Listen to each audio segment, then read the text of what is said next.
अस्सलाम वालेकुम नाज़रीन, प्रोग्राम न्यूज़ मेकर्स के साथ मैं हूं आपकी मेज़बान ज़रिया आरिफ। पाकिस्तान में कोरोना के तेज़ी से कम होने वाले केसेस और शराए अमवात में देखी जाने वाली कमी के बाद मामूलात ज़िंदगी को बहाल करने के लिए NCOC के इजलास में आज चंद बड़े अहम फैसले लिए गए, जिनका दारोमदार न सिर्फ आम आदमी की ज़िंदगी पर होगा बल्कि मईशत का पहिया एक बार फिर से चलाने में मौसर मदद मिलेगी। ताहम 10 अगस्त से जिन फैसलों पर अमल दरामद होना है उसकी तफसील हम आगे चलकर प्रोग्राम में आपको बताएंगे, लेकिन इस सवाल के साथ कि हुकूमत की तरफ से ये फैसले क्या दुरुस्त वक्त में लिए जा रहे हैं। दूसरी तरफ शाह महमूद कुरैशी साहब ने कश्मीर मामले पर OIC के किरदार समेत पाकिस्तान की खारजा पॉलिसी की हिकमत अमली के तहत एक अहम बयान दिया। उसका लब्बो-लबाब कुछ यूं था कि पाकिस्तान मुस्लिम ममालिक के साथ और उनके बगैर भी मसले कश्मीर पर आगे बढ़ने को तैयार है।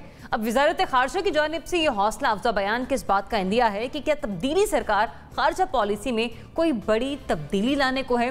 और तीसरे सेगमेंट में हम शामिल करेंगे कराची के बासियों के परेशान कुन सूरत हाल, जहां महीना गुजर गया है लेकिन मजाल है कि वहां कोई तब्दीली देखने को मिली हो। इस पर बात करने के लिए प्रोग्राम में हमारे साथ होंगे सीनियर तज्ज़ियाकार lieutenant general retired Amjad Shoaib साहब। जनरल साहब, बहुत शुक्रिया प्रोग्राम में अपना वक्त देने के लिए। सीनियर सहाफ़ी तज्ज़ियाकार नासिब इक्तुक़ाई साहब भी हमारे साथ शामिल गुफ्तगू होंगे। NBC thanks for joining us. Programme में हमें ज्वाइन कर रही हैं तज्ज़ियाकार सिदरा इकबाल साहिबा भी। मुज़म्मिल सहरवर्दी साहब सहाफ़ी तज्ज़ियाकार हैं, आप भी हमारे साथ शामिल गुफ्तगू होंगे। और सहाफ़ी तज्ज़ियाकार रज़ा रोमी साहब भी प्रोग्राम में अब से कुछ ही देर बाद हमारे साथ मौजूद होंगे। गालिबन रज़ा साहब हमें ज्वाइन कर चुके हैं। रज़ा साहब, थैंक्स फॉर जॉइनिंग अस। सबसे पहले हवाला लेते हैं NCOC की मीटिंग का कि जिसमें कुछ अहम और बड़े फैसले किए गए, जिसके बारे में हमें अपडेट किया गया असद उमर साहब की जानिब से। वो फैसले क्या हैं, ज़रा उन्हीं की ज़बानी सुनिए। ये भी फैसला किया गया कि जो रेस्टोरेंट्स कैफ़ेज़ वगैरह हैं ये आउटडोर भी और इंडोर भी, यानी बाहर बैठने का जहाँ पे इंतज़ाम है वहाँ भी और अंदर भी जहाँ पे इंतज़ाम है वहाँ पर 10 अगस्त तक, इनको 10 तारीख को पीर के दिन इनको खोलने की इजाज़त दे दी जाएगी। हमारा जो रिक्रिएशनल सेक्टर है, सिनेमाज़ हैं, थिएटर्स हैं, पब्लिक पार्क्स हैं, अम्यूज़मेंट पार्क्स हैं, आर्केड्स हैं, इन तमाम जो जगह हैं इनको भी पीर 10 अगस्त से खोल दिया जाएगा। चलें, अब क्या क्या खुलने जा रहा है वो तो असद उमर साहब ने खुद से आपको बता दिया, लेकिन आज और गुज़िश्ता 24 घंटों के दौरान कोरोना वायरस के केसेस की सूरत हाल क्या रही वो मैं आपको अपडेट कर देती हूँ। अमवात 21 रिपोर्ट हुई हैं पिछले 24 घंटों के दौरान, और जो नए केसेस हैं वो 727 रिपोर्ट हुए हैं इन 24 के दौरान। अब ऐसे में अगर हम देखें NCOC के इस फैसले के हवाले से, तो क्या ये फैसला जो लिया जा रहा है 10 अगस्त से बहुत सारे डिपार्टमेंट्स को खोलने के हवाले से, क्या ये फैसला दुरुस्त है? नासिब इक्तुक़ाई साहब, किस निगाह से देखते हैं, किस नज़रिए से देखते हैं आप इस फैसले को? ये जो फैसला लिया जा रहा है NCOC की तरफ से, ये दुरुस्त वक्त आ गया है ये फैसला करने का?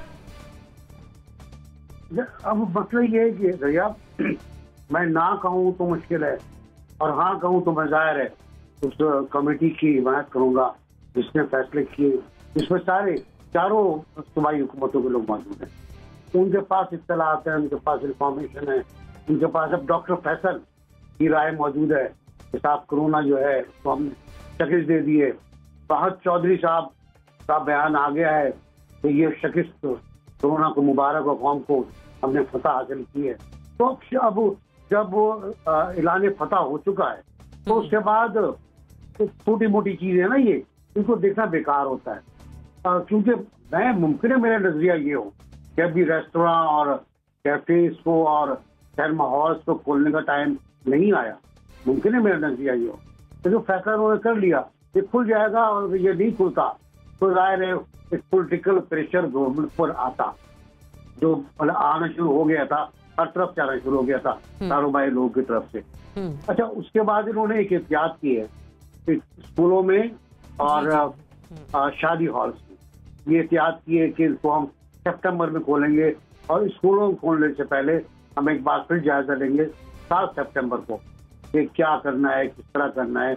और मेरा ख्याल है बड़ा हसास मामला है शादी हॉल्स का भी, स्कूलों का भी, और ख़ास तौर से स्कूलों का। तो अब जब ये फैसले आ चुके हैं तो मेरी और आपकी राय कोई मैटर नहीं करती है। हमने पहले भी इस बारे में खुल के बात की थी कि क्या खतरा हो सकता है, स्ट्राइक बैक कर सकता है कोरोना आपको, और अगर अभी कल के आदाद शुमार हैं तो कम टेस्ट में ज़्यादा मरीज सामने आए, 2 दिन के अंदर। लेकिन आप यहाँ पर कहीं ना कहीं अपनी राय को भी अंडर एस्टिमेट कर रहे हैं। जितने भी माहिरीन हैं या जितने भी सीनियर तज्जियाकार हैं, हुकूमत की तरफ से उनकी राय को भी मद्देनजर रखा जाता है। और अक्सर हमने अपने प्रोग्राम में बहुत सारी बातें की हैं जिस पर हमने देखा है कि उन पर आगे चलकर हुकूमत ने पॉजिटिव स्टेप लिया हो। आपका नजरिया इस फैसले के बारे में क्या कह रहे हैं? नहीं, हमने तो यही कहा था ना कि 15 दिन और इंतजार कर लें, कर लिया उन्होंने, दे दी 10 अगस्त की। अब उन्होंने 15 दिन नहीं किया, 5 दिन कर लिया, 8 दिन कर लिया, बड़ी मेहरबानी उनकी। उन्होंने डेट दे दी कि अब 10 अगस्त को हम होटल खोल देंगे। अब उस होटलों में आप अंदाजा लगाइए, हजारों लोग होते हैं, हजारों पिच पिच होके बैठते हैं, देखते हैं क्या होता है। ठीक है जनरल साहब, ये एक राय थी जब मैंने ईद के बाद पहला शुरू किया कि 15 दिन का कम से कम वक्त देना चाहिए, 2 हफ्ते कम से कम हमें देखना होंगे। अब चूंकि फैसला आ गया है तो किस निगाह से देखते हैं आप इस फैसले को? दुरुस्त है? बिस्मिल्लाहिर्रहमानिर्रहीम। देखिए, मेरी नजर में ये फैसला दुरुस्त नहीं, मुनासिब नहीं। उसमें सिर्फ आपकी ईद उल अज़हा का मसला नहीं है, बल्कि ये जो 5 अगस्त को रैलीज निकली हैं, 5 अगस्त को जो इज्तिमात हुए हैं, उसमें हमने देखा कि बहुत कम लोगों ने मास्क पहने हुए थे। और अगर वहां पे कोई इन्फेक्टेड लोग मौजूद थे तो उसका इम्पैक्ट भी 2-1 हफ्ते के बाद आए।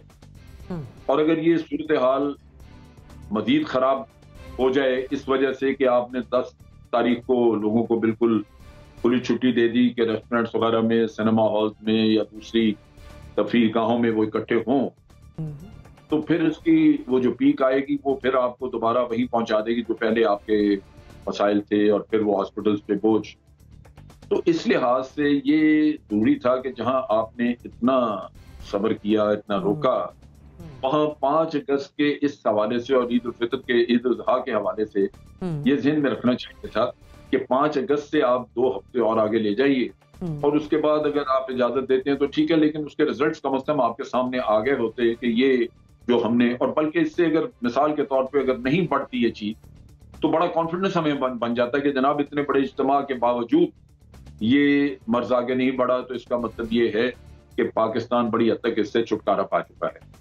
अभी भी आप देखिए कि आपने 700 से कुछ ज्यादा लोग बताए जो नए फ्रेश जिन्होंने जो इन्फेक्टेड हैं, और ये तादाद जो है वो बिल्कुल खत्म होने के बराबर नहीं हुई, या बढ़ भी सकती है। तो इस वजह से मैं समझता हूं कि बेहतर ये होता कि यहाँ से 2 हफ्ते और रख लिए जाते और 17-18 अगस्त के रोक लेते मामला, और 18 अगस्त के बाद फिर खोल देते। खोलने तो थे ही आखिर, लेकिन कम से कम इसका इम्पैक्ट सामने आ जाता। जी, मतलब आपने बड़ी जल्दी में ले लिया फैसला हुकूमत ने। ये मेरा ख्याल है कि ये जल्दबाजी की गई है और इससे हो सकता है कि हमें नुकसान उठाना पड़े। खुदा ना खास्ता। सदर इकबाल साहिबा, ये फैसला दुरुस्त है या नहीं, किसकी जानिब से, यानी किस पर्सपेक्टिव से हम इसको देख रहे हैं? पाकिस्तान में शुरुआत से ही जब हम कोरोना डिबेट को या कोरोना के लिए जो हमारे इक़दाम हैं उनको डिस्कस करते हैं तो हमें लाइव्स वर्सेस लाइवलीहुड की डिबेट में फंसा दिया गया, या पूरी दुनिया में भी इस पर बात हो रही है। हमें लॉकडाउन वर्सेस स्मार्ट लॉकडाउन की बात की जाने लगी। इस वक्त बड़ा सवाल ये है कि अगर आप इसको सिर्फ मईशत और बिजनेस की रूह से देखते हैं, जाहिर सी बात है जो कारोबारी तबका था, जो ट्रेडर्स थे, वो बहुत ज़्यादा प्रेशर का शिकार थे, और यकीनन उनकी ये ख्वाहिश थी कि जल्द अज जल्द दुकानों को और मार्केट्स को, रेस्टोरेंट्स को खोला जाए। दूसरी तरफ हमने ये भी देखा कि यहाँ तक कि प्राइवेट स्कूल्स ने भी एक तरह से वार्निंग दे दी और कहा कि जी हमें गिरफ्तार करना है तो कर लें, लेकिन हम 15 सितंबर से, और उसके बाद एक और डेट आई कि 15 अगस्त से हम स्कूलों को खोल रहे हैं। लेकिन कोई ये सवाल करने वाला नहीं है कि अगर कारोबारी तबके की तरफ से इतना जोर आ भी रहा था, इतना प्रेशर बिल्डअप भी हो रहा था, इसकी वजह भी यही है क्योंकि एक बेयकीनी की फिजा है। हुकूमत की तरफ से उनकी कोई हैंड होल्डिंग नहीं हुई, कोई क्लियर गाइडलाइंस नहीं दी गई कि अगर उनको कारोबारी नुकसान हो रहा है तो किस हद तक हुकूमत उनको कोई रिलीफ देगी। रिलीफ की अनाउंसमेंट्स हो जाती है, लेकिन एवरीबडी इज फीलिंग क्लूलेस। अगर आप प्योरली कोरोना की बात करेंगी, आई डू नॉट अग्री। मुझे लगता है कि ये बहुत उजलत में लिया हुआ फैसला है, लेकिन कोरोना के हवाले से भी हमारे सामने बहुत सारे सवाल हैं। हमने देखा कि आनन फानन अगर आज हम इस बात को सेलिब्रेट कर भी रहे हैं ज़रियाब कि हमने कोरोना कोरोना को शिकस्त दे दी है और पाकिस्तान ने एक बहुत बड़ा संगे मील पा लिया है, तो उसका क्रेडिट तो मेरे ख्याल में गुज़िश्ता जो टीम थी उसके सर बनना चाहिए था। डॉक्टर ज़फ़र मिर्ज़ा की जिस तरह एक अनसेरेमोनियस एग्जिट हुई है और हमने देखा कि डॉक्टर फैसल सुल्तान ने अब इस टास्क को लुक आफ्टर किया है, तो समझ अभी भी नहीं आ रहा कि स्टीयरिंग व्हील पे कौन बैठा है। क्या ये असद उमर साहब का फैसला है, क्या ये इमरान खान साहब का फैसला है, क्या सूबों ने ये बात कही है कि जी बहुत मुमकिन है खोलना है। और बिल्कुल अभी जनरल साहब जिस तरह कह रहे थे 5 अगस्त के इज्तिमात हुए हैं, 14 अगस्त हमारे सामने खड़ी है, हमने कल देखा कि कराची में एक रैली में बम धमाका होता है। I mean all these are situations which is literally it is very very troublesome. हमें अपने आस पड़ोस में ही देखना चाहिए, कोई मुल्क इस वक्त ये क्लेम करने की पोजीशन में नहीं है। लंदन दोबारा लॉकडाउन लगाने की बात कर रहा है, वहाँ से आने जाने वाले खारजी तमाम रास्तों को बंद करने की बातें की जा रही हैं। सेकेंड वेव यूजुअली ज़्यादा जोर के साथ आता है, उसका जो दबाव होता है वो बर्दाश्त के काबिल नहीं होता। लेकिन हमारे यहाँ तो जो आइसोलेशन सेंटर्स हैं, स्पेशल वार्ड्स हैं, उनको भी रैप अप किया जा रहा है। तो मुझे लग रहा है ये बहुत उजलत है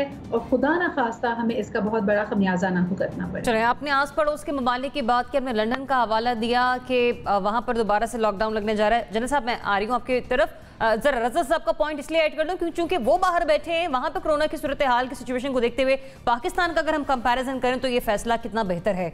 रज़ा रोमी साहब, देखिए, ये फैसला जो है ये ठीक नहीं है और उसकी बुनियादी वजह यह है कि बहुत ही उजलत में शायद ये तय कर लिया गया है कि ये वायरस, चूंकि पाकिस्तान में इसके नंबर कम हो गए हैं, मरीजों की तादाद कम होगी अस्पतालों में, तो शायद ये वायरस ख़त्म हो गया। बिल्कुल ऐसा नहीं है। चूंकि बहुत ज़्यादा पब्लिक गैदरिंग्स को बंद किया है, इस तरह बहुत सारे सिनेमा घर और रेस्टोरेंट्स और दीगर जगह, शादी हॉल्स जहां पर ज़्यादा ट्रांसमिशन होती है वो बंद हैं, तो उसका भी असर हो रहा है। लोगों में ज़ाहिर बात है शऊर भी बढ़ा है। मुख्तलिफ कैंपेन्स जो चली हैं टीवी से और फ़ोन से, SMS से, तो वो भी लोगों को इम्पेक्ट उन्होंने किया है।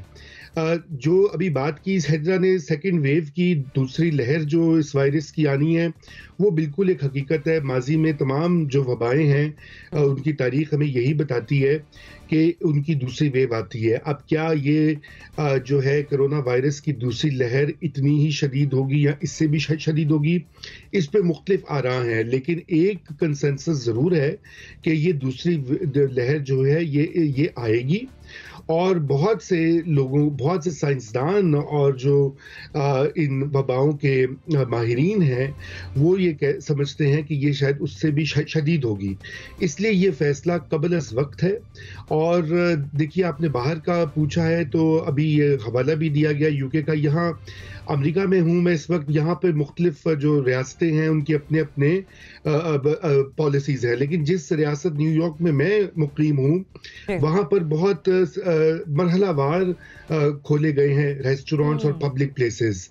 पहले मरहले में आउटडोर्स की इजाज़त दी गई, दूसरे मरहले में उन्होंने कहा कि सिर्फ 50% कैपेसिटी पर ये रेस्टोरेंट्स काम करेंगे, और बहुत सी जगह अभी भी यहाँ नहीं खुली।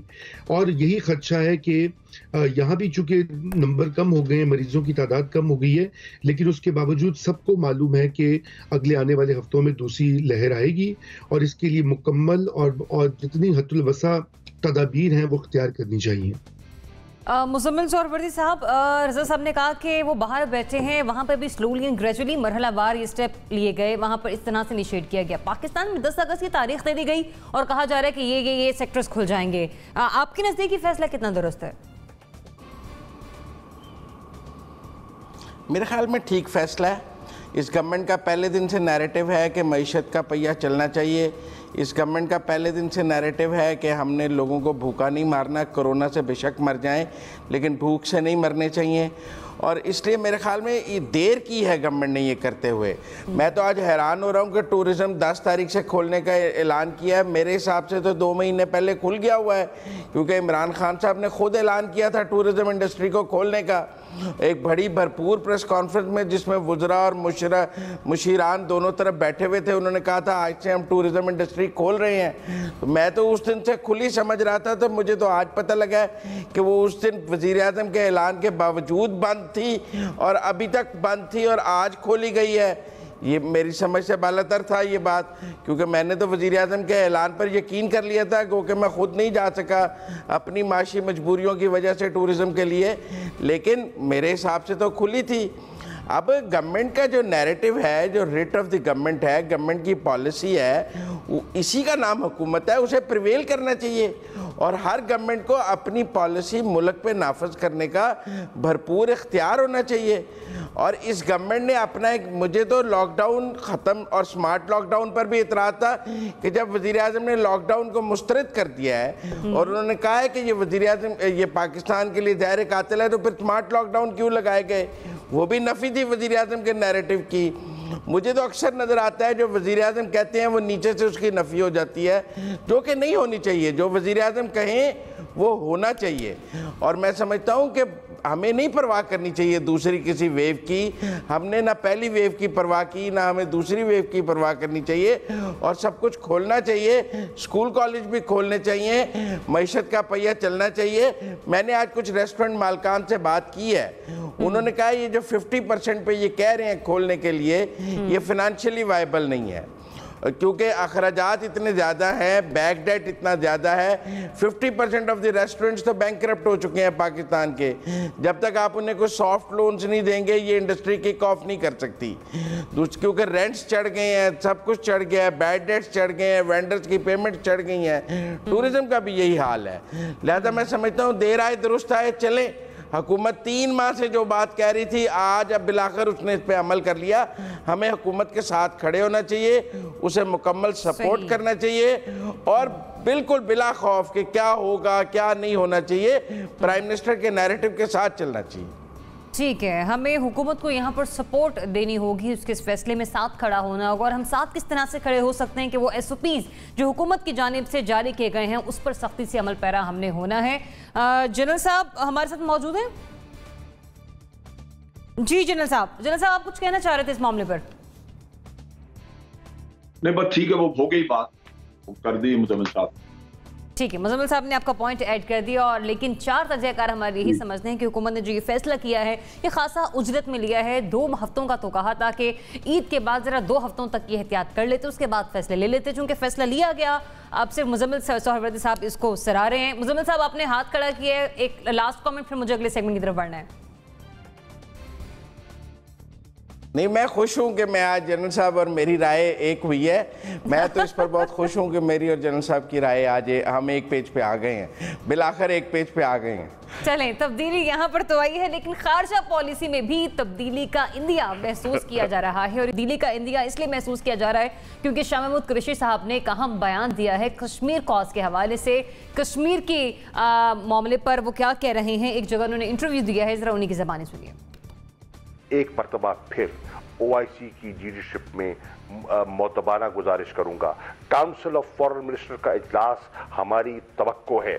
अगर आप ये नहीं बुला सकते तो फिर मजबूरन मैं अपने वजीर आज़म से कहूंगा कि वो मुस्लिम ममालिक जो कश्मीर के इशू पर हमारे साथ खड़े होना चाहते हैं और कश्मीरी मजलूमों का साथ देना चाहते हैं, उनका इजलास बुला दे, चाहे वो OIC के फोरम पर हो या ना हो। आज OIC को फैसला करना है कि क्या इस पाकिस्तान के हसास, जो एक फाउंडिंग मेंबर के हसास मसले पर वो हमारा साथ देना चाहती है कि नहीं। वक्त आ गया है कि OIC अब जो है वो जिसे कहते हैं ना, ये जो बच बचाओ आंख मचोली से बाहर निकले। वक्त आ गया है कि OIC इस आंख मचोली से बाहर निकले। OIC के मामले पर वज़रा की सतह पर इजलास ना बुलाया गया तो वो वज़ीर आज़म इमरान खान से दरख्वास्त करेंगे कि इसके बगैर ही इस मामले पर मुसलमान ममालिक का इजलास बुलाया जाए। अब फॉरेन मिनिस्टर की तरफ से जिस तरह का बयान सामने आया, इंतहाई हौसला अफजा बयान है, बड़े कॉन्फिडेंट होकर उन्होंने बात की है। तो क्या पाकिस्तान की खारजा पॉलिसी में कोई बड़ी तब्दीली आ रही है? जनरल साहब, इस बयान के बाद आप समझते हैं कि कुछ पॉजिटिव हलचल होने जा रही है हमारी फॉरेन पॉलिसी में? अरे मेरा नहीं ख्याल कि ये कोई तब्दीली बहुत बड़ी आएगी। देखिए, ये जो बात शाह महमूद कुरैशी साहब ने की है, असूली तौर पे देखें तो ये दुरुस्त है। हमारे लिए कश्मीर से ज्यादा कोई सेंसिटिव इशू नहीं है और अगर OIC हमें उस पर सपोर्ट नहीं कर सकती और अपनी मसलियतों का शिकार है तो लाजमी बात है कि हमें ऐसी OIC हमें कबूल नहीं है, हमें अपने लिए और रास्ता चुनना। लेकिन जहां मसला है वो ये है कि ये प्रैक्टिकेबल है नहीं। उसकी वजह 2 वजूहात हैं। पहली तो ये कि हम एक तो इनसे नेचुरली हमारे माली मफादात हैं, हमने कर्जे लिए हुए हैं। मिसाल के तौर पे कर्जे के वापस करने का अगर कोई जरिया बन भी जाए, हम अदा भी करते हैं, तो बेशुमार पाकिस्तानी हैं जो इन रियासतों में काम करते हैं। और आपको इन रियासतों का पता है वहां पे कोई डेमोक्रेसी तो है नहीं, बादशाहत है जिनका एक हुक्म चलता है, और अगर वो एक अपने पैन की एक जुम्बिश से सारे लोगों को उठा के बाहर कर दें तो बिल्कुल वो बाहर आ जाएंगे। और पाकिस्तान में पहले ही लोगों के माशी हालात इतने बिगड़े हुए हैं कि हमें ये कदम उठाने से पहले सोचना होगा कि बहुत बड़ी तादाद में अगर पाकिस्तानी मिडल ईस्ट से जो रोजगार अब दोबारा उनका कुछ चलने के कुछ नजर आते हैं इम्कानात, तो वो अगर खत्म हो गए तो उन लोगों को कौन संभालेगा यहाँ। और कर्जे का तो ठीक है कि आपने $3-3 बिलियन 2 मुल्कों से लिया हुआ है, अगर दोनों को ही आपको वापस करना होगा। ये नहीं है कि सिर्फ सऊदी अरेबिया का है। UAE और सऊदी अरेबिया एक जगह खड़े हैं और दोनों साथी हैं। सो अगर आप $6 बिलियन वापस करने का इंतजाम कर भी लें चाइना से किसी से भी, तो ये चीज आप ध्यान में रखिए कि लोगों की बेकारी बहुत बढ़ जाएगी, बहुत सारी दुनिया वहां से। और उसके साथ साथ जो आपको रेमिटेंसेस आती हैं वो भी बड़ी हद तक आपकी कम हो जाएंगी। लिहाजा असूली तौर पे देखें तो जो कुछ कह रहे हैं शामूद कुरैशी वो बिल्कुल दुरुस्त है। अगर उसको अमली तौर पे देखा जाए तो अमली तौर पे इसके मसाइल ज्यादा पैदा हो सकते हैं इस काम से। लिहाजा हमें शायद अपनी पुरानी पॉलिसी पे ही थोड़ी बहुत तब्दीली करके तो आगे पीछे करना पड़े। ये मुमकिन शायद ना हो सके कि हम OIC को छोड़ के इन मुल्कों की ख्वाहिशात के खिलाफ उनको छोड़ के तो अपने लिए एक रास्ता अलग कर लें। ये चीज पहले भी बड़ी मंजरे आम पे आई थी जब कोलालमपुर में एक कॉन्फ्रेंस हो रही थी जो महातीर मोहम्मद ने बुलवाई थी। और उसमें मुल्क शामिल थे और हमने जाने से इनकार किया क्योंकि सऊदी प्रेशर था हमारे और हम इग्नोर नहीं कर सकते। तो ये सूरत हाल दोबारा भी आपके साथ आ सकती है। मैं यहीं से पॉइंट एक ऐड करूंगी, आपने सऊदी प्रेशर की बात की कोलालमपुर कॉन्फ्रेंस के हवाले से। चूंकि हम मकरूज हैं, ये आपका जुमला मैं ऐड कर रही हूँ, इसलिए हमारी हैसियत OIC को टक्कर देने की नहीं। नाज़िम चौथाई साहब, सऊदी अरब से कैश की मद में मिलने वाले 3 अरब रुपए के कर्जे में से पाकिस्तान वक्त से पहले ही 1 अरब रुपए की अदायगी कर चुका है। ये मिनिस्ट्री ऑफ फाइनेंस और स्टेट बैंक ऑफ पाकिस्तान की तरफ से खबर सामने आई है। जी, $3 अरब, ठीक है। तो उसमें से हम $1 अरब का जो कर्जा है वो वापस कर चुके हैं। उसके बाद हम समझते हैं कि जो शाह महमूद कुरैशी साहब का बयान है उसको भी उन्होंने मद्देनजर रखा होगा और हम किसी बेहतरी की तवक्को कर सकते हैं खारजा पॉलिसी में किसी बड़ी तब्दीली की। मुझे समझ ये नहीं आता कि हमारी पॉलिसी मौसम खज़ां में कुछ होती है और बहार में कुछ और। अच्छा, हम बारिशों में कुछ और कह रहे होते और गर्मी में कुछ और कह रहे होते। जब 5 अगस्त को सकूत कश्मीर हुआ, सकूत कश्मीर में बार बार कह रहा हूँ, सकूत कश्मीर हुआ तो यही शाह महमूद कुरैशी मुजफ्फराबाद गए थे और वहां इन्होंने सहाफियों को इसी सवाल पे डांट दिया था और ये कहा था कि आपको समझ नहीं आती मेरी बात कि हमने इतने पैसे उनसे लिए हुए, हमारे 40 लाख लोग वहां काम कर रहे हैं, आप मरवाएंगे सबको क्या? आप लोग जर्नलिस्ट हैं क्या है? ये शाह महमूद कुरैशी का स्टाइल था। और आज वो कल किसके कहने पे ये बात कह रहे थे मुझे नहीं पता। क्या काबीना ने फैसला किया है? क्या काबीना ने मजबूरी तौर पर किसी सर्कुलर के जरिए तय कर लिया कि हम ऐसा कर सकते हैं? मेरी इत्तला ऐसी नहीं कि काबीना ने खारजा पॉलिसी के इस पहलू पर बात की अभी तक बात। दूसरा ये कि उसूली बात है, मैं मान लेता हूँ कल ने इसको आप वो 6 अरब वापस कर दे, तो जो जनरल साहब ने बिल्कुल सही कहा कि जो लाखों लोग वापस आएंगे फिर UAE से और कुवैत भी है, कुवैत से और सऊदी अरब से, उन्हें कहाँ खपाएंगे? आप तो लोगों को निकाल रहे हैं। 71,000 तो कल गए आप निकालने के लिए, उससे पहले और लोग निकाल चुके हैं आप। तो लोगों को निकालने की मुहिम, वहां से लोगों को लाने की मुहिम आप किस तरह करेंगे? अगर कुछ करेंगे तो बहुत बड़ा मुआवजा होगा। तीसरी बात मैं कह रहा था कि जब आप OIC के मुल्कों से हटकर प्रो पाकिस्तान खारजा पॉलिसी के लोगों को तलब करेंगे, मुमालिक को बुलाएंगे, तो वो कितने होंगे बीबी? महातिर महमूद अब मलेशिया में नहीं, अब उनका मुखालिफ ग्रुप तो खाली तुर्की होगा ना। एक आध कोई और आ जाएगा, मुमकिन उज्बेकिस्तान आ जाए, मुमकिन है ताजिकिस्तान आ जाए, मुमकिन है हमारा आजाद कश्मीर भी स्टेट है वो आ जाए। कितने लोग आएंगे आपके पास इस कॉन्फ्रेंस के अंदर? कभी सोचा? थोड़ा सोच समझ के बात करें। कल तो उन्होंने वाकई हद कर, कल तो जो कुछ उन्होंने जुमले कहे वो एक वजीरा खारजा की शान नहीं थे। अब आप तो ऐसे कहते रहते विदाउट सऊदी अरब। क्या आपका खुमार है, क्या आपका गुरूर है? किस बात पे गुरूर? आप यार कश्मीर में तो जवाब दे नहीं सकते। आप कहते हो जंग ऑप्शन नहीं है। मैं कहता हूँ जंग ऑप्शन है, लेकिन हम जंग नहीं करना चाहते। हम जंग नहीं करना चाहते, जंग ऑप्शन नहीं है। ओके फाइन गुड, ये तो सही है, लेकिन हम जंग के मुतामिल नहीं हो सकते। ये जुमला तो बिल्कुल ही गलत है और यह खारजा पॉलिसी का जुमला भी नहीं है। तो मैं समझ में नहीं आ रहा कि हम खारजा पॉलिसी की किस सिमत में जा रहे हैं, कहाँ जाना चाह रहे हैं। ओआईसी आपको छोड़नी है, छोड़ दें ओआईसी आप, इंडिया पहुंच जाएगा वहां पर। इंडिया बैठा हुआ और भाई सबसे बड़ी मुस्लिम पॉपुलेशन उसके पास। तो मैं समझ में नहीं आया और ये बिल्कुल गलत बात है और ये ऐसा होना नहीं चाहिए। रजा साहब, एनबीसी फरमा रहे हैं कि आलमी सियासी हैसियत हमारी ऐसी नहीं है, स्पेशली अगर इकोनॉमिकली अपने आपको देखें कि हम दुनिया की आंखों में आंखें डालकर खड़े हो सकें। फिर फॉरेन मिनिस्टर का ये बयान, आप समझ रहे हैं कि कोई बेहतरी की कोई बड़ी तब्दीली आ रही है इस खारजा पॉलिसी में? देखिए, मेरे तो ख्याल से कोई खास तब्दीली नहीं आ सकती और उसकी वजह यह है कि ये तो लफाजी है और अपनी डोमेस्टिक जो पब्लिक ओपिनियन है, अवामी राय आमा पाकिस्तान में, उसको एक तसल्ली देने वाली बात है कि हम बिल्कुल कश्मीर को भूले नहीं हैं और उसके ऊपर हम कुछ करेंगे। भाई बात यह है कि वो क्या कर लेंगे, सऊदी अरेबिया का तो कुछ नहीं बिगाड़ सकते हम। और जैसा भी जिक्र किया गया कि गल्फ की रियासतें जो हैं सारी, ये अकेला सऊदी अरेबिया तो नहीं है, उनके साथ यूएई भी है और दीगर जो किंगडम्स हैं मशरक़ वस्ता में, वो भी सऊदी अरेबिया की पॉलिसी के साथ ही चलते हैं। और वहाँ पर हमारे लाखों पाकिस्तानी वर्कर्स काम करते हैं, हमारे दीगर उनके साथ रवाबित हैं, वो क्या सब हम तोड़ना चाहते हैं? और अगर वो तोड़ भी लेंगे तो क्या हो जाएगा? मतलब अब हम उन पे हमला तो नहीं कर सकते या उनसे बदला तो नहीं ले सकते कि जी आपने कश्मीर पे हमारी मदद नहीं की तो इसलिए हम आपके ऊपर चढ़ाई कर रहे हैं। ऐसा कुछ नहीं है। यहाँ पर दो बड़े क्लियर असबाक हैं हमारे लिए, और पहला तो ये है कि आज के ज़माने में माशी कुव्वत जो है वो सबसे बड़ी आपकी ताकत होती है।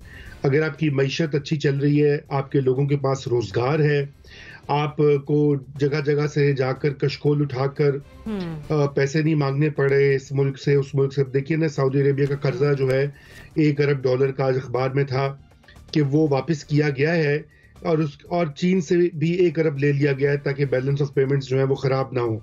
तो ये तो हाल है हमारा। बातें बड़ी बड़ी, तो हमें इस वक्त सबसे ज्यादा तवज्जो जो है वो अपनी मईशत को देनी होगी, पहली चीज ये होती है। और दूसरी चीज जो आजकल के जमाने में आपकी कुव्वत होती है वो तालीम और साइंस और टेक्नोलॉजी होती है। इसी तरह ताइवान और सिंगापुर छोटे छोटे ममालिक हैं, लेकिन उनकी मईशतें जो हैं वो हमसे कई गुना बड़ी हैं, उनकी एक्सपोर्ट्स कई गुना ज्यादा हैं, इसलिए कि उन्होंने तालीम के ऊपर इन्वेस्ट किया है, साइंस और टेक्नोलॉजी को फरोग दिया है। आप नई इजादात करते हैं, आप नई चीजें बनाते हैं, आप हाई क्वालिटी एक्सपोर्ट्स होती हैं, तो आपकी फिर खुद ही इम्पोर्टेंस जो है वो बढ़ जाती है। हमारे यहाँ ऐसा तो है ही नहीं है, इस पर तवज्जो दे ही नहीं रहे और काम चलाओ वाली पॉलिसी है। तो खारिजा पॉलिसी जो है वो हमारी डोमेस्टिक या जो अंदरूनी मुल्क की जो हकीकतें हैं उससे वाबस्ता होती हैं, वो अलग से कोई चीज नहीं होती। तो मेरे ख्याल से ये महज बयानबाजी है, लफाजी है और इसमें क्या खारिजा पॉलिसी में कोई चेंज नहीं है, क्योंकि 1 साल हो गया पाकिस्तान की सफारतकारी जो है वो नाकाम है। कोई और मुल्क में खड़े होकर पाकिस्तान का साथ नहीं होने जा रहा हमारी फॉरेन पॉलिसी में। सिद्रा साहिबा जी, नहीं, मैं बिल्कुल अग्री नहीं करती आपके पैनल से भी, और मुझे लगता है कि तब्दीली आ नहीं रही। आप जिस बड़ी तब्दीली का इंदिया दे रही हैं वो आ चुकी है। Zaryab I am really surprised कि यहाँ पे पैनल हमें एक तरह से, हम जो मैसेज लोगों को दे रहे हैं, हम अपने आप को बहुत कमतर महसूस करते हैं। हम बार बार मईशत की बात करते हैं, हम कशकोल की बात करते हैं, लेकिन शायद ये चीज़ें हमारी अपने सबकॉन्शियस में जाके बस चुकी हैं। दुनिया बदल रही है और दुनिया के बदलने में ये साल 2020 हमें दिखा रहा है कि चंद सेकंड और चंद मिनट लगते हैं। हम पता नहीं क्यों आज तक सोच रहे हैं। और जहां तक मैं आपके सवाल को समझ पाई थी, आपने सवाल ये किया था कि OIC में हमारी वजारत खारजा ये कोशिश करेगी कि इसके लिए एक स्पेशल कोई सेशन अरेंज किया जाए ताकि जो मुस्लिम उम्मा है, जो मुस्लिम ममालिक हैं, वो कश्मीरियों का दर्द समझें। इस वक्त जो नॉन मुस्लिम कंट्रीज भी हैं वो यकजा होके खड़ी हैं फैशिज्म के अगेंस्ट। हमारे यहाँ पूरी दुनिया की फिजा बदल चुकी है। ब्लैक लाइव्स मैटर्स की बात हो रही है, माइनॉरिटीज़ की ज़िंदगियों की बात हो रही है। तो उसी ज़म में हम देख सकते हैं ये Kashmiri lives matter as well. आपको बताती चलूँ कि सिर्फ OIC ही नहीं, चाइना ने सिक्योरिटी काउंसिल UN में 3 दफ़ा कश्मीर का इशू उठाया है। और मेरे ख्याल में ये कंसिस्टेंसी, ये परसिस्टेंस जो पाकिस्तान की है और दूसरे ममालिक की है, इसकी सुनवाई ज़रूर होगी। हम क्या खारजा पॉलिसी बदलने की बात कर रहे हैं? सबसे बड़ी तब्दीली तो इसमें नहीं आ सकती ना। कॉर्नर स्टोन हमारी खारजा पॉलिसी का कश्मीर इशू है। और अब मेरे ख्याल में हमने अपीजमेंट की पॉलिसी छोड़ दी है। पाकिस्तान ने वाकई एक न्यूक्लियर मुल्क की तरह, एक अहम मुल्क की तरह बिहेव करना शुरू किया है जहां हम अपनी बात करते हैं। ज़रियाब, कल हमने इस बात पे तो बड़े नकारे बजाए कि पाकिस्तान ने अपना पॉलिटिकल मैप जारी किया, और मैं देख रही थी कि बहुत सारे ऑपोजिशन लीडर्स को इससे बड़ी तकलीफ हो रही थी कि जी इसमें नया क्या है। लेकिन किसी ने ये बात नहीं की कि 31 अक्टूबर को ये एब्रोगेशन ऑफ आर्टिकल 370 के बाद इंडिया ने जो अपना नया पॉलिटिकल मैप जारी किया था, उसमें उन्होंने शुमाली गिलगित बल्तिस्तान को इंडियन टेरिटरी दिखाना शुरू कर दिया था। यहाँ तक कि दूरदर्शन में पिछले चंद माह में गिलगित बल्तिस्तान की मौसमी रिपोर्ट तक शाया की जा रही थी। तो ये उनका क्लेम था जिसके दांत खट्टे करने पाकिस्तान के लिए बहुत जरूरी थे। और हमारी सबसे बड़ी, यानी आप ये देखिए, इस वक्त दुनिया भर में आर्टिकल्स लिखे जा रहे हैं, मोदी सरकार का और इंडिया का जो फैशिस्ट चेहरा है वो दुनिया के सामने है। अब मेरे ख्याल में वक्त आ गया है कश्मीरियों का। आप देखें कि black day, it is a day of shame. India के लिए ये सियाह दिन है जब भी याद किया जाएगा 5 अगस्त 2019 को, जहां उन्होंने 70 लाख कश्मीरियों को यरगमाल बनाकर एक आनन फानन, एक जिसको कहते हैं ना स्ट्रोक ऑफ अ पेन से अपने आइन की, अपने कॉन्स्टिट्यूशन की तौहीन की। 13,000 गिरफ्तारियां की गई इस जद में। हमें नेशनली और internationally just let me complete this. अब वक्त आ चुका है कश्मीरियों की जो इतना ये इनोसेंट खून बहा है, जो उनकी तगोदौ रही है, सालों की जो उनकी मेहनत रही है, उसका रंग लाने का वक्त आ गया है। और पाकिस्तान ऑन द जब हिस्ट्री लिखी जाएगी, we will be on the right side of history. यानी हम सिर्फ और सिर्फ इस बात पे हमें यरगमाल नहीं बनाया जा सकता कि हमारे चंद लाख अफराद किसी मिडल ईस्टर्न कंट्री में काम करते हैं। हमारा कॉर्नरस्टोन है, कश्मीरी बहनों और भाइयों के साथ हम खड़े हैं। और आखिरी जुमला ये कहना चाहूंगी कि demolition mans do not build nations. अगर वो दुनिया को ये मैसेज दे रहे हैं, आपके सामने था, कल हमने न्यूयॉर्क के वो नज़ारे भी देखे। Raza can also talk in more detail about it, कि जहां एक तरफ उन्होंने कहा कि नैस्डैक के ऊपर राम मंदिर के लिए एड्स चलेंगे और कहा जाएगा ये कि नेशनल सॉलिडारिटी डे है, उसी के सामने खड़े होकर इंडियंस ने और इंडियन माइनॉरिटीज ने वहां पे धरना दिया, वहां पे प्रोटेस्ट किया और कहा कि ये फैशिस्ट इंडिया का चेहरा है जो दुनिया के सामने बेनकाब हो रहा है। I think Pakistan has a lot of support and we will go. Point आपका आ गया। जनरल साहब को क्लियर एडियो कमेंट, फिर मुझे सौरवर्दी साहब के पास आना है। आप मुजम्मिल साहब से ले लीजिए कमेंट पे, फिर कुछ ऐड करना चाहूंगा सर। यस प्लीज, ले लीजिए भी कमेंट। ठीक, मुजम्मिल साहब। देखिए, मैं समझता हूँ कि इस गवर्नमेंट ने पिछले 3 से 6 माह में अपनी फॉरेन पॉलिसी चेंज की है। जब इमरान खान साहब की हुकूमत आई थी तो ये CPEC को रैप अप करना चाहते थे। इन्होंने CPEC को फ्रीज़र में लगा दिया था। चाइना से दूरियां थीं, अमेरिका से सालसी की उम्मीदें थीं, और हम अमेरिका, सऊदी अरब और इनके एक शहर में गिरफ्तार थे। इमरान खान साहब, माशी शहर था, सियासी शहर था, जो भी शहर था। लेकिन अब हम देखते हैं आहिस्ता आहिस्ता कि CPEC का रिवाइवल भी हमें नज़र आ रहा है। एक स्पेशल असिस्टेंट फॉर CPEC नए लगाए गए। हमें CPEC के मंसूबों की अब दोबारा बाज़गश्त नज़र आने लग गई है। इसी तरह मैं समझता हूँ कि ठीक है, हम कुआलालंपुर की समिट में नहीं गए हैं, लेकिन फॉरेन पॉलिसी में कोई चीज़ हरफ़े आखिर नहीं होती है। मुल्क अपनी पॉलिसियाँ बदलते भी हैं और अपनी गलतियों से सीखते भी हैं। कल नहीं गए थे तो आज जा सकते हैं। कोई ऐसी बात तो नहीं है कि हम कल नहीं गए थे तो अब हमारे लिए अगले 50 साल जाने के रास्ते बंद हो गए हैं। मैं समझता हूँ बिल्कुल आज कश्मीर पे हमारे साथ तुर्की खड़ा है, ईरान खड़ा है, चाइना खड़ा है और दुनिया के कुछ ममालिक खड़े हैं। अगर हम इन ममालिक की एक समिट भी कश्मीर पर कर लें तो कोई ऐसी बुरी बात तो नहीं है। अगर OIC अपना वजारती इजलास इस पर बुलाने के लिए तैयार नहीं है, और हमने देखा जो पिछला OIC का समिट हुआ जिसमें इंडिया को खुसूसी तौर पर दावत दी गई, पाकिस्तान ने उसका बाइकाट किया एक सेशन का, और फिर बाद में हम चले भी गए और फिर हमने करारदाद भी मंजूर करा ली। तो मैं समझता हूँ अगर शाह महमूद कोई पॉलिसी में चेंज का अंदिया दे भी रहे हैं तो उसे इतनी नेगेटिवली नहीं लेना चाहिए। उस वक्त जो मजबूरियां थी वो हो सकता है आज ना हो। और मेरा मतलब है कि उस वक्त तो कोरोना नहीं था, आज तो कोरोना से उनके अपने मुल्क की माशी हालत इतनी डूब गई है, वहाँ से हज़ारों लोग वैसे ही वापस आ गए हैं, मजीद ने आना है। एक कैलकुलेशन ये भी है कि अब वो इतने लोगों को कोई इकोनॉमिकली सस्टेन भी नहीं कर सकते हैं। तो लिहाजा मैं समझता हूँ कि अगर वो चेंज हमें नज़र आ रहा है तो हमें उस चेंज को आज खुशाइंद करार देना चाहिए। और जितने भी ममालिक कश्मीर के मौजू पे हमारे साथ खड़े हैं, हमें उनकी समिट बुलानी चाहिए, उनका सरबराही इजलास भी बुलाना चाहिए, वजारती इजलास भी बुलाना चाहिए। और दुनिया में एक अपनी स्ट्रेंथ के दुनिया हमारे साथ खड़ी है। 4 मुल्क खड़े हैं, 6 खड़े हैं, 10 खड़े हैं। शो तो करना चाहिए ना कि कौन कौन हमारे साथ खड़ा है। अब चूंकि अरब नहीं खड़े हैं तो लिहाजा जो खड़े हैं उनको भी दूर करते हैं। ठीक है जनरल साहब, को क्लियर कमेंट, मुझे ब्रेक पर जाना है। ये एक हकीकत है कि सऊदी अरेबिया का प्रेशर आया और हम कुआलालंपुर नहीं गए, ये बड़ी रिसेंट की बात है। तो लिहाजा में ये ज़हन में रखना चाहिए कि कुछ ना कुछ हमारे वहां पे थोड़ी बहुत मजबूरियां जरूर हैं, लेकिन हमारी फॉरेन पॉलिसी सऊदी अरेबिया से इंडिपेंडेंट उस दिन हो गई थी पिछली हुकूमत के दौर में, जब हमने यमन में अपनी अफवाज भेजने से इनकार कर दिया। अब जो हमारे ताल्लुकात हैं वो ग्राउंड सिचुएशन और रियलिटी बेस्ड हैं। अब वो एक दूसरे के मफादात सर्व करने के लिए नहीं है। सऊदी अरेबिया पे थोड़ा बहुत जो हमारा इन्फ्लुएंस है वो ये इस वजह से है कि हमारे ट्रुप्स वहां पे हैं। अगर ट्रुप्स आज वापस आ जाते हैं तो फिर आपका इन्फ्लुएंस वहां पे खत्म हो जाएगा। ट्रुप्स वहां पे मौजूद हैं और वो हमारे ट्रुप्स के ऊपर बड़ा ट्रस्ट करते हैं, क्योंकि उम्रों से अरसा दराज से ट्रुप्स हमारे वहां पे हैं और हमने पीछे काफी रिइंफोर्स भी किया उनको। तो ये आपके इन्फ्लुएंस का है।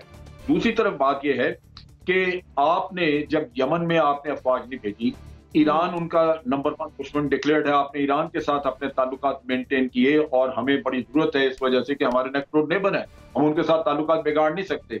तो सऊदी अरेबिया यही चीज आपके सामने रखता है कि हम जाके अगर इंडिया के साथ मरासम रखते हैं तो आप भी तो रख के बैठे हुए इंडिपेंडेंटली।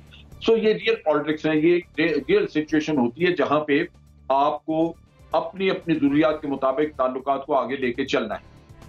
जो शाह महमूद कुरैशी साहब ने बात की वो टोटली आउट ऑफ फ्रस्ट्रेशन है। उन्होंने कहा कि मैं अपने प्राइम मिनिस्टर से बात करूंगा। इसका मतलब यह है कि ये जो कुछ उन्होंने पॉइंट रेज किया इसकी अभी डिबेट नहीं हुई, गवर्नमेंट ने इसको अभी एनालाइज नहीं किया, और एनालाइज करके हो सकता है कि ये तब्दीली जो है तब्दीली आएगी। एक इंडिविजुअल कमेंट था, आप ये कह रहे हैं कि इस पर अभी कैबिनेट की तरफ से या प्राइम मिनिस्टर की तरफ से बात नहीं हुई। और जहां तक ये ख्याल है कि ये पॉलिसी फॉरेन पॉलिसी बिल्कुल नाकाम, ये बिल्कुल गलत है। पिछली डुबोई हुई फॉरेन पॉलिसी से ये 1000 दर्जे बेहतर है। 5 साल जो PMLN ने गुजारे उसमें तो फॉरेन पॉलिसी थी कोई नहीं, उसमें तो कबाड़ी था हम लोगों का, जो कुछ होता रहा। कश्मीर का तो नाम लेना भी बड़ा गुनाह था। तो उस लिहाज से तो ये फॉरेन पॉलिसी बहुत बेहतर है। राइट, वो कि इसमें भी हमें बहुत कुछ करने की जरूरत है, मजीद करने की जरूरत है। मुझे क्विकली एक ब्रेक की तरफ से वापस आते हैं तो कराची की बात करते हैं जहां पर कि इलेक्ट्रिक ने आवाम का जीना मुहाल कर रखा है। Stay tuned.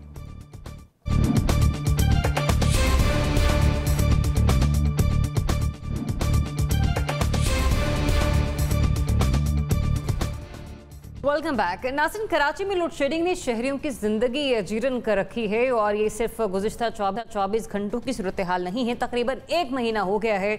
हम हफ्ते में तकरीबन 2 दफ़ा तो इस मामले पर ज़रूर बात करते हैं। बिजली के लोड शेडिंग का दौरानिया अब 5 से 10 घंटों तक जा पहुँचा है, जबकि लोड मैनेजमेंट के नाम पर बिजली के बार बार गायब हो जाने का सिलसिला भी मुसलसल जारी है। लेकिन सवाल फिर वहीं पर आकर उठता है कि क्या कि इलेक्ट्रिक के खिलाफ कोई कार्रवाई नहीं होगी। नासिर चुगताई साहब, जब भी कराची का नाम आता है बिजली के बारे में मैं सबसे पहले आपसे बात करती हूँ, बताइए आप भी खुद देख रहे हैं, आंखों देखी सूरत हाल, कोई कार्रवाई नहीं होनी कि इलेक्ट्रिक के खिलाफ? मेरा ख्याल है मैं बदतरीन दौर देख रहा हूँ केई का और केईएसटी का। जब प्यारी केईएसटी हमारी होती थी तो हम लड़े बड़े के उससे काम निकाल दिया करते थे। ये तो बहुत बड़े लोग हैं। जब असद उमर से इनकी मुज़ाकरात हो रहे थे तो ये बराबर स्तर पर बात कर रहे थे, उनसे डट के बात कर रहे थे और उन्हें तरदीद की कि असद उमर ने जो कुछ कहा है कि लोड शेडिंग खत्म हो जाएगी, वो गलत है, खत्म नहीं होगी, ये चलती रहेगी। आज सुबह इनका एक मैसेज आया कि तारों पर अब मॉइस्चर की वजह से लाइट फराहम करना मुमकिन नहीं है। अब मुझे आप ये बताएं, किसी दुनिया के मुल्क में कि तारों पर मॉइस्चर और overheating of the weather की वजह से बिजली फराहम कहाँ नहीं होती?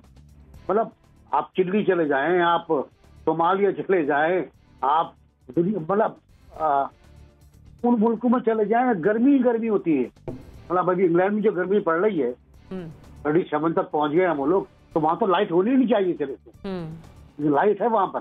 तो ये एक नया हमारे जानवर हमने पाला है मुशर्रफ साहब से लेकर अब तक, और इसको हम अपना दूध पिला रहे हैं, अपना खून पिला रहे हैं इसको हम। कल रात से भी सूरत हाल ये रही, परसों भी 1 महीने सूरत हाल है। इंतजार ये है कि पैमरा के वो 15 दिन कब पूरे होंगे, इसका जवाब जो शुक्रार इनको दिया गया था कि क्यों ना आपका लाइसेंस मुअत्तल या कैंसिल कर दिया। एग्जैक्टली। तो अब वो जवाब कब देंगे, ये उनसे पूछा गया कि आपने जवाब दिया, उन्होंने कहा हाँ दे देंगे। कोल ईस्ट इंडिया कंपनी का सबसे वर्स्ट किरदार इस वक्त हमारे सामने है। हम कंप्लेन जब होती है तो बहुत प्यारा सा जवाब आ जाता है कि हमने आपका नोट कर लिया है, टीम को इत्तला कर दिए, वो आके आपको चेक कर लेगी, देख लेगी। और वो 12 घंटे तक, बाज़ इलाकों में 12 घंटे, ऐसे इलाकों में जहाँ पर चलने की जगह नहीं होती है। अगर आप शाह फसल कॉलोनी चले जाएं तो कच्ची बस्ती है जहाँ 3 लाख लोग रहते हैं, तो वहाँ तो जनाजा निकालने की जगह नहीं होती बाहर गली से। ठीक, वहाँ ये सूरत हाल क्या है? तो हम बहुत बुरे हालत में हम मैसूर हैं। सही। हम एक गैर मुल्की ताकत के हाथों में कराची में ही हैं। सिद्रा, असद उमर साहब ने कहा था कि इलेक्ट्रिक अपनी कारकर्दगी दुरुस्त कर ले, वरना फिर विफाक देखेगा कि उसे क्या करना है। ये बात उन्होंने तकरीबन 2-2.5 हफ्ते पहले की थी। 2-2.5 हफ्ते तो गुजर गए, लेकिन आप समझती हैं आगे चलकर उसके खिलाफ कोई कार्रवाई होगी? मुझे लगता है कि जो मुद्दे हुए हैं उनमें ट्रांसपेरेंसी का बहुत फुकदान है ज़रियाब। हमें क्लियरली सिचुएशन पता नहीं है, हर एक का एक अलग मौक़िफ़ नज़र आता है। सबसे पहले यही अपनी जान छुड़ाने के लिए सारा मलबा सुई सदन गैस पर डालने की कोशिश की कि जी अगर हमें गैस वक्त पे फराहम कर दी जाती, हमने ज़्यादा की डिमांड की थी, अगर हमें दे देते तो लोड शेडिंग नहीं होती। इस पर सुई सदन गैस ने अपना मुआहदा, जो ओरिजिनल मुआहदा था, वो दिखा दिया कि जी हमसे मुआहदा बहुत सालों पहले, कई दिहाइयों पहले हुआ था, जिसमें सिर्फ 10 MMFCDC गैस देने की बात की जाती थी, और अब जो ना वो मद बढ़ के तकरीबन 240 पे पड़ गया है। और यकायक हमने देखा कि केई को अपनी स्टेटमेंट वापस लेनी पड़ी। अभी जो थोड़ी देर पहले NBC बात कर रहे थे, इस पे भी केई का जवाब ये बना था कि जिन वायर्स का जिक्र किया जाता है, थोड़ा सा आपको मैं उसका हवाला दे दूं कि केई जो ओवरहेड हमारे यहाँ पोल्स हैं उसमें इस्तेमाल होती है कॉपर की तारें, और कुछ इलाकों में जहाँ पे कुंडा सिस्टम भी था उन तारों की चोरी हो जाया करती थी। तो जहाँ पे बहुत ज्यादा चोरी और कुंडे का सिस्टम था और अपने आप को इन्होंने बिल्कुल ही हेल्पलेस पाया, उसको रिप्लेस कर दिया गया एल्युमिनियम वायर्स से। और कुछ लोगों का है कि एल्युमिनियम वायर्स क्योंकि कॉपर की बुनियाद पे काफ़ी सस्ती होती हैं, तो इसमें भी कुछ गबन का मामला है। लेकिन ओवरऑल इसमें ट्रांसपेरेंसी की बहुत ज़्यादा कमी है। अगर आप इनका ओवरऑल नंबर्स देखें, केई का मानना यह है कि वो तकरीबन इस वक्त $4 बिलियन की इन्वेस्टमेंट कर चुके हैं इन अपग्रेडिंग द सिस्टम। लेकिन मैं इसको क्योंकि फेज वाइज फॉलो कर रही थी ज़रियाब, इन्होंने rather than upgrading the system, जहाँ लीकेजेस मौजूद है, जहाँ कुंडा सिस्टम है, जहाँ थेफ्ट हो रही है, उसको ख़त्म करने के बजाय एक ट्रांसमिशन का नया यूनिट लगा दिया, जिसके लिए अगेन एक बहुत ही इनइफेक्टिव तरीका, या तो तेल उसमें इस्तेमाल होता है या फिर गैस। और तेल की फरामी जिस तरह के आप देख सकती हैं, अभी बीच में जब हमने देखा कि मईशत का बुरा हाल था, कोविड-19 की वजह से दरामदाद बनती है तो मुश्किलात आ रही थी। I think the government needs to take notice, transparency सामने आनी चाहिए, क्योंकि at the end of the day Karachi का जो नोटिस लेना चाहिए, गवर्नमेंट को ट्रांसपेरेंसी सामने आनी चाहिए, लेकिन नोटिस बहुत लिए जा चुके हैं। मुजम्मिल सोहरवर्दी साहब, नोटिस हो गए, कार्रवाई क्यों नहीं हो रही? मैंने तो पहले भी आपके शो में कहा था कि मैच फिक्स है between the government and the, इस पे मैच फिक्स है और दोनों मिलकर खेल रहे हैं, गवर्नमेंट और के इलेक्ट्रिक कराची के आवाम के साथ। जब शोकाज दिया गया और कहा गया, मैंने तब भी कहा था कि ये आई वॉश है, सिर्फ पब्लिक सेंटिमेंट को पॉलिसी और पोस्चर का फ़र्क समझने की ज़रूरत है। मैं नहीं समझता गवर्नमेंट को इंटरेस्टेड है के इलेक्ट्रिक के ख़िलाफ़ कोई कार्रवाई के लिए, और गवर्नमेंट को कोई दिलचस्पी है कि कराची के अवाम पर क्या जुल्म हो रहा है। दोनों चीज़ों पे ये वफाकी गवर्नमेंट कोई बॉदर नहीं कर रही। वैसे तो प्रोविंशियल गवर्नमेंट भी कोई बॉदर नहीं करती कराची के साथ जो हो। तो पिछले आप कह रहे हैं 1 माह से, जब से गर्मियाँ शुरू हुई हैं वहाँ लोड शेडिंग है, और जब से कोविड पूरे में वहाँ लोड शेडिंग रही है, और मुख्तलिफ स्टेटमेंट्स, कभी कोई जाता है कभी कोई आता है। एक MNA ने रिज़ाइन की बात कर दी, फिर उसने कहा मुझे प्राइम मिनिस्टर ने यकीन दिला दिया है कि के इलेक्ट्रिक के खिलाफ एक्शन हो जाएगा 15 दिन में। आज उसको भी 1.5 महीना हो गया है। तो ये एक फिक्स मैच है, इसको फिक्स के तौर पे ही देखें। As per as you said before, ये एक फिक्स मैच है। जनरल साहब क्विकली प्लीज। मेरा ख्याल है इसमें एक इंक्वायरी की जरूरत है, क्योंकि इस तरह जब भी हम बात करते हैं तो जैसे अभी सिद्रा भी कह रही थी, ट्रांसपेरेंसी नहीं है, चीजों का बहुत वाज़ेह तरीके से सामने रखा नहीं गया। पता नहीं आपको बहुत कुछ के क्या जो एग्रीमेंट्स उनमें क्या है, क्या उनकी मुश्किलात हैं, या हुकूमत की तरफ से कोई ताउन की कमी है। ये जब तक कोई इंक्वायरी ना इनकी की जाए, आपको वाज़ेह तौर पे पता नहीं लगेगा कि क्या हो रहा है यहाँ पे। तो मेरा ख्याल है जरूरत इस बात की है कि एक इंक्वायरी करके तो फिर मामला को सीधा किया जाए। कराची के लोग और जो भी हमारे लोगों की मुश्किलात हैं वो उनको इस तरह छोड़ा नहीं जा सकता। रज़ा साहब क्विकली प्लीज। जी देखिए, ये जो कहा गया है अभी बिल्कुल ट्रांसपेरेंसी, शफाफियत जो है इन माहिदों की पहले भी मशकूक थी, और अब तो सामने आ गया कि आखिर क्या वजह है कि इतनी अपनी अवाम के साथ जो सलूक किया जा रहा है कराची के अवाम के साथ इतने हफ्तों से। मेरे ख्याल से ये कुछ 5वीं या 6ठी बार तो ये सवाल हम डिस्कस कर रहे हैं सिर्फ इस शो पर। तो यकीन कीजिए कि बाकी आम लोग जो हैं वो किस कदर मुसीबत से बार बार उनकी ज़हन पे, और क्या होगा वो कारोबार वाले, घर पे जो लोग हैं वगैरह वगैरह। तो ये इस माहिदे को की नजर सानी जो है वो करना अब बहुत जरूरी है, और उसकी वजह ये है कि ये सही तरह से जो एग्रीमेंट को रिव्यू करना बहुत जरूरी है, इंक्वायरी की बहुत जरूरत है। तज्जियाकार तो हमारे ये समझते हैं कि किसी किस्म की कोई कार्रवाई नहीं होगी, लेकिन अपने एक व्यूअर का मैसेज मैं प्राइम मिनिस्टर से जाना चाहूंगी कि वो ये कह रहे हैं कि गुलिस्तान जौहर में गुज़िश्ता 20 घंटों से बिजली गायब है। लिहाजा प्राइम मिनिस्टर साहब नोटिस लें, आवाम की जानो माल का तहफ़्फ़ुज़ हमें यकीनी बनाना है। इजाज़त दीजिए, अल्लाह हाफ़िज़।